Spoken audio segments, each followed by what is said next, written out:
মানে ডিউটিত আহোঁ, এই ৰাতি তাৰ পৰা আহোঁ গাড়ীত উঠি ইমান দেৰি হয়, গাড়ীৰ আগতে কৰিব খোজে একদিনে এনেকুৱা। এতিয়াও চাকৰি আমাক লাগেই। এই GMC খানত এনেকৈ থাকি আজিলৈ কোনো এটা চাকৰিৰ সুবিধা নাপালোঁ। এই দৰমহাখিনি আজি 3 আৰু আজি আন্তঃৰাষ্ট্ৰীয় শ্ৰমিক দিৱস। মই ভাৰতবৰ্ষৰ সকলো শ্ৰমিক বন্ধুসকলক মোৰ শুভেচ্ছা জনাইছোঁ।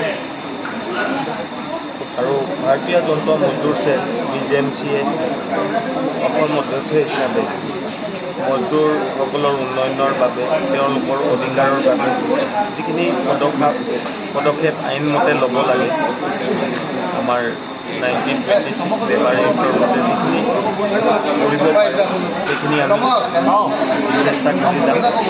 আৰু অতি সোনকালে ষ্টেট চেলৰ গঠন কৰা চেষ্টা কৰি আছোঁ। ভাল যোগ্য মানুহক লৈ ষ্টেট চেল প্ৰথমতে গঠন কৰিম। ষ্টেট চেল গঠন হোৱাৰ কেইদিনমানৰ পিছতে আমি চেষ্টা কৰিম ডিষ্ট্ৰিক্ট চেল গঠন কৰিবলৈ। যেতিয়া আমাৰ সমগ্ৰ টীম এটা সংগঠিত হৈ যাব, ষ্টেট চেল ডিষ্ট্ৰিক্ট চেলৰ মানুহ গোটেইকেইটাই লগ লাগি আমাৰ টীম এটা হৈ যাব, তেতিয়া আমি জেগাই অসমৰ যিকোনো জেগাত আমি এনেকুৱা ধৰণৰ কিছুমান এৱাৰনেছ প্ৰগ্ৰাম, ড্ৰাইভ আগবঢ়াই লৈ যাম। আৰু শ্ৰমিকৰ বাবে ভাৰত চৰকাৰৰ যিখিনি বিশিষ্ট আঁচনি আছে তেওঁলোকে যাতে পায়, প্ৰথমতে তেওঁলোকক বুজাব লাগিব।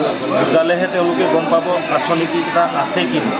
যেতিয়া বুজি পাই যাব তেওঁলোকে নিজে কেনেকৈ ল'ব লাগে সেইখিনি শিকাম। তাতে আমাৰ BJMCৰ গোটেই টীমটোৱে সহযোগ কৰিব। ঠিক তেনেকৈ মই লাহে পদক্ষেপখিনি আগবঢ়াই লৈ যাম। যিখিনি অনুষ্ঠান হৈ গ'ল লেবাৰ কমিটিৰ ফালৰ পৰা আমাৰ গাইনী হলতে হ'ল GMC চব, কিন্তু এইখিনি শুনি আমাৰ বহুতেই ভাল লাগিছে। আৰু লেবাৰ কমিটিটো যিখিনি মিটিং পাতিলে আমাৰ শুনি বা দেখি বা যিখিনি কথা কাম আমি গোটেইখিনি পালোঁ, এইখিনি পাই আমাৰ বহুত ভাল লাগিছে। আৰু আগলৈকে আমি উপকৃত হ'ম বুলি লেবাৰ কমিটিৰ লগত আশা কৰিছোঁ আৰু উপকৃত হ'ম বুলি বহুতেই মানে ভাল লাগিছে। আৰু আমি GMCত যিখিনি দিনৰ পৰা ডিউটি মানে চলি আছে, 9 চনৰ পৰা ডিউটি কৰিলে আমি এইবিলাক বহুত আছোঁ। আৰু এইবিলাকে যিবিলাক আমি ডিউটি মানে কৰিয়ে আছোঁ আজিলৈ, মাখনাত আছে, ঠিকাদাৰত আছে, কিমানটা যে চাকৰিৰ নাম মানে আমাৰ শুনাওতে কাণ ঘোলা হৈ গৈছে। ইমান চাকৰিৰ নাম দিছে নহয়, কোনটো চাকৰিত যাম আমি ভাবি নাপাওঁ, এনেকুৱা হৈ আছে আজিলৈ। কি চাকৰিৰ নামবিলাক দিছে আমি গম নাপাওঁ, এনেকুৱা হৈছে। GMC এখনত কাম কৰিব আহোঁতে কিন্তু ঠিকাদাৰ আছে, মেনেজমেণ্ট ছ'চাইটি আছে আৰু মাখনা আছে, কিবা আছে, এইবিলাক কৈ থাকে। কি যে এইবিলাক চাকৰিটো চাকৰি, ৰেগুলাৰ বেলেগ, ছ'চাইটি বেলেগ, ঠিকাদাৰ বেলেগ, মাখনা বেলেগ, এইবিলাক কি ডিউটি হয় আমি একোৱে গম নাপাওঁ। তাৰপিছত মই বাৰু আমাৰ কথা কোৱা, আমি ছ'চাইটিত কাম কৰা মানুহ বহুতেই আছোঁ। মেনেজমেণ্ট ছ'চাইটি, এই ছ'চাইটিত কাম কৰি আছোঁ 9 চনৰ পৰা আজিলৈ। কাম কৰি আজিকালি বুঢ়াই হ'লোঁ, চাকৰি হোৱা কৰিব কেতিয়াও পৰা নাই আজিলৈ।